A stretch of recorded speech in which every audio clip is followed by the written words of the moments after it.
We want to talk about the brave new world, as it's been termed. And I have heard from experts that we should really veer from talking about future proofing and future preparing for this brave new world. And we know that this is a world characterized by advancements in technology, particularly the advent of artificial intelligence, cloud computing, data services, and what that's going to require is across the three pillars of our conversation today. We're going to have to teach our children differently, so develop human capital for that future. We're going to have to build infrastructure differently. You know, a lot of our buildings and a lot of our industries are going to have very big data services in the background. That's also about changing the way of work. So that's infrastructure. And then fundamentally as well, when we talk about equity, we cannot imagine this digitalized future leaving behind the most vulnerable, the poorest, the most rural and disparate amongst us. And so the conversation we're having here today is about making sure that digital acceleration leaves no man, no woman, no child behind. So the conversation I'm having right now is with His Excellency Omar Sultan Al-Olama, the UAE's Minister of State for Artificial Intelligence, Digital Economy and Remote Work Applications. You will know that the UAE has pioneered in this field, and they were the first country ever in 2017 to introduce a Ministry of Artificial Intelligence. They saw something that the rest of us are only seeing now, and we want to know what they are doing with all of that knowledge. So if you will allow me to introduce to you and welcome onto stage His Excellency Omar Sultan Al-Olama.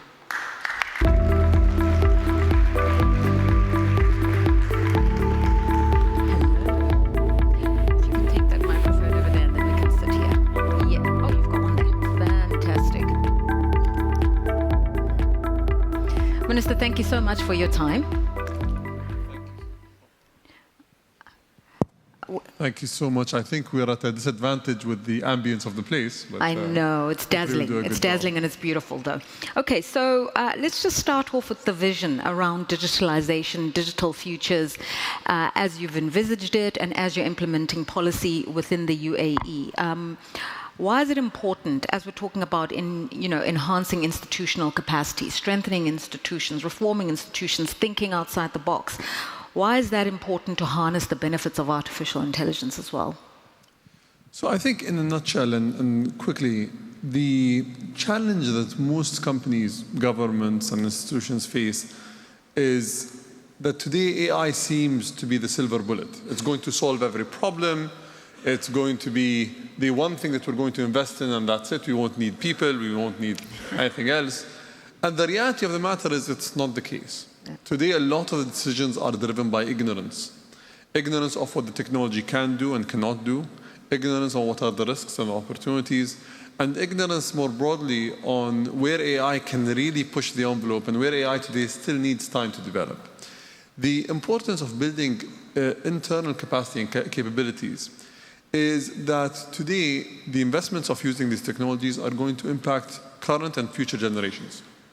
This technology is one that's evolving so fast and that has so many limitations, but at the same time, so many capabilities that we will have to understand where it is responsible, ethical, and proper to deploy it, and where we need to heed that progress that we're being promised and really develop it ourselves over a longer period of time. I mean, you use an interesting word, how you develop it ethically. And I think one of the challenges that many countries are grappling with now is how you regulate AI because it moves so quickly, how you legislate around AI, but still allow, developers to just move freely and organically and fluidly. How have you approached it? So in 2017, I remember this conversation was very different. In 2017, the conversations were about self-driving cars and the trolley problem of what a car chooses to crash into. Today, the conversation is very different.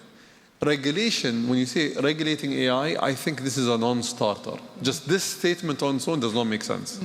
Because AI is not one technology. AI is a car that takes you from point A to point B. AI is a recommendation engine. AI is a generation engine that generates images and can create fraud and deepfakes or content. AI is a computer vision system that is able to see something and identify it for you. So we can't regulate so many things with one regulation. It doesn't work. What we need to think about is, when you look at electricity, you do not regulate electricity. You regulate the applications of electricity. Yeah. You regulate the production of electricity. You regulate the distribution of electricity. And I think it's very similar with AI. We need to regulate certain use cases. And the thing about the regulation, today, the biggest progress we're seeing on the AI front is coming from the United States. Yeah. The US has the most loose regulation when it comes to artificial intelligence compared to any other country, because they understand that today it's a winner-takes-all competition. We need to move fast. We need to regulate. So certain things need to be regulated. Certain things we can regulate locally. Certain things need global regulation. Deepfakes, for example. You cannot regulate against deepfakes in one specific country. If you're able to create them anywhere and distribute them using the internet, which is a global fabric that everyone's able to tap into, it's very difficult to do it in a local context. You have to think about it more broadly and globally, and we need to cooperate in putting these regulations. So my view on regulation is there are certain use cases that should be regulated locally. There are challenges that are not uniform, and maybe let me dig a bit deeper here. A country like the UAE, with a population of 10.7 million people, the challenges that we're going to have with AI are very different to a country that has 1 million truck drivers that are going to be displaced by self-driving trucks. Yeah. We will not have these challenges. Yeah. So in terms of our regulation, we need to think about fitting our regulation to our visions and to our way forward. Yeah. And I think that's also the essence of the conversations we're having here today, is that development is not a one-size-fits-all model.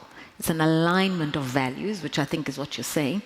And then it's what you do at the local context, because you understand the greater good for your environment. Exactly. Let's talk about infrastructure in terms of the conversations we're having here today, because as I alluded to, even how we're building infrastructure now, if we're going to take cognizance of these technological advancements, if we're going to take context or cognizance of AI, it's how you build new systems or not build them, as it were, but it's how you integrate in the world of work, in the world of schooling, in healthcare, and the infrastructure that is smart. Could you tell us how we deploy tools and resources?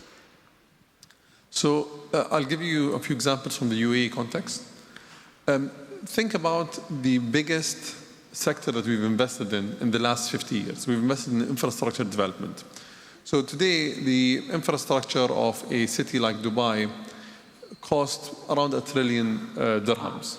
Okay, over the last 50 years, maybe a little bit more. The next 50 years are going to require maintenance. That maintenance is going to cost not $1 trillion, but probably a few $100 billion. If we leverage AI and deploy it effectively, we'll be able to maintain it better, we'll be able to spend less, and we'll be able to do it in a better predictive manner that ensures that people do not see the infrastructure age with time. That is the true power that AI holds. I think when it comes to infrastructure development, it is the least controversial. It is the place where you're able to get the highest amounts of savings. And it's the domain that people will really feel a difference. Right. They'll feel a difference specifically, and again, I'm going to maybe talk about infrastructure here. If your population grows at a very fast pace, or if your population keeps growing at any pace, your infrastructure starts to get stretched, right? If you leverage technology, you'll be able to get more cars on the road, more people on the streets, without having to invest in more infrastructure. We today are deploying AI to control every single traffic light across the cities, Abu Dhabi, Dubai, and other cities in the UAE. We're able to also leverage AI to ensure where there are certain bottlenecks that we need to invest in changing and improving. So here you're talking about a very tangible example where even if you have certain physical limitations, AI is able to give you more room to expand. Okay, so it just helps you establish efficiencies, as it were. So efficiencies is one part of it. Yeah. The other part is you need to understand that as a government, there are so many different areas that you need to prioritize, that understanding where you're going to have the critical path of the least amount of effort versus the highest impact will require investments in artificial intelligence. All right, so a third pillar of our development forum this year is how you develop human capital as well, right? And the easiest thing to say is, oh, we're going to have to teach our children differently in schools. But you could argue, no, even how you work is going to be different. How you live is going to be different. So let's talk about the human capital component and what's required for people to adopt these new technologies and to incorporate AI too. Let's assume that there is someone here in the room or someone that we know that does not know how to use the internet or connect to the internet. How would their life be different? It's going to be very drastically different to any of our lives. They won't be able to communicate. They won't be able to access a lot of the information. They will not be able to even access entertainment as we know it. So there's a lot of hindrances because they're not able to access the technology. AI in the next 3 to 4 years is going to become that. Today, and I will make a very bold statement, all of your lives are being controlled by artificial intelligence. Every single person in this room and many people outside this room. Every single piece of content you consume on YouTube, on Netflix, on any of these platforms is an algorithm recommending that for you for a reason. It is controlling what you are seeing. It is defining what is going to keep you on that platform and make you stick. Every single bit of content you consume on social media is an algorithm dictating what you see, how you react to it, and what it means for you. So AI is a fundamental requirement today. There could be some that would argue, okay, why don't we stop it? And I would respond, think of your lives without all of these tools. Can you live your life without Google, without some of the social media platforms, without the content engines like YouTube and Netflix and others? It's very, very difficult. So AI is a fundamental requirement. What we've done, and I'll quickly touch upon it, is two things. I'm the chairman of an initiative that the UAE launched during COVID called the Digital School that aims to teach 1 million students around the world and give them access to schooling remotely. We currently have 160,000 students on the Digital School, and it is the only digital schooling platform in the world that got a NIASC certification, which is the global certification that certifies educational bodies, which I think is a big achievement. The second is we launched an initiative a few weeks ago to teach 1 million people in the UAE how to prompt effectively. So leveraging artificial intelligence tools to be able to get more efficient outputs to improve productivity of people across society. All right, and let's talk about the third or the fourth issue that we're raising at this development forum, and that's collaboration. So from what you now know, what you've experienced, the evolution of AI as per the needs of the UAE, what knowledge sharing, what expertise can be garnered and leveraged with the Global South? And I'm saying this also recognizing that countries of the Global South have also pioneered some technologies. We've heard from the Kenyan Cabinet Secretary on Finance. Kenya pioneered mobile money to the world. They've got the Silicon Savannah. We've got what we call venture capital sitting with, startups and innovation in Cape Town. And Nigeria, Lagos alone, has an ecosystem of 20,000 tech startups in healthcare, education, and fintech just in the city of Lagos alone. So if you multiply that across the Global South, there's a lot happening by way of innovation, but how do we leverage it for success? So the Global South has an opportunity. We've seen that with the internet. We've seen that with 4G and 3G as well, where there was a lot of opportunities to leapfrog. I think this is another opportunity. So there are certain pivots that humanity goes through in its development that allow for even those who at one point were left behind to really come back stronger than ever. I think that AI brings that opportunity. With that, there are certain limitations. Would every single country in the Global South, or even, I would argue, the North, be able to create their own large language models, be able to create their own AI capabilities? It's going to be very difficult today. But the current game is a game of applying this technology. Who can apply it to get the biggest commercial output and do it ethically, effectively, and scale? We have not seen good models of that. Right.